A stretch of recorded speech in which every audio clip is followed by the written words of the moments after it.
In August, before all this happened, he had a event where he had some donors at, and one of the first questions they asked was, God forbid if something happens to you, like what would happen next, a turning point? And Charlie made a really interesting point. He said companies, example, Apple, Macintosh, he said they're founder-led.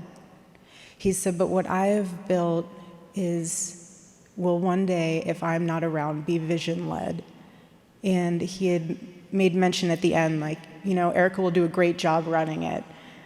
And when I watched that video this week, it really put into perspective my youth and what I went through growing up and what I witnessed, my mom having her own company and being a single mother and watching her be the blueprint of, I'm not afraid of raising my children alone because I saw my mom do that. I'm not afraid of being a CEO because I saw my mom do that.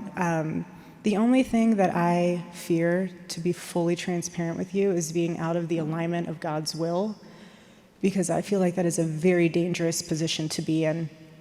And so for me, growing up, when I was in New York, it was one of those moments where I really trusted God. That's where I needed to be. I prayed on it at first because originally I was living in LA, and I said, Lord, if this is where you need me to be, make it so clear. Bought a one-way ticket to New York, one suitcase. My mom was like, what are you going to do when you're there? I was like, I'll figure it out once I get there. I just know that's where the Lord needs me. And so many people question that. They said, you're such a strong Christian. Why would you go to such a dark city? And I said, the more that you take the light out of a dark place, the darker it gets. So that's where I'm going.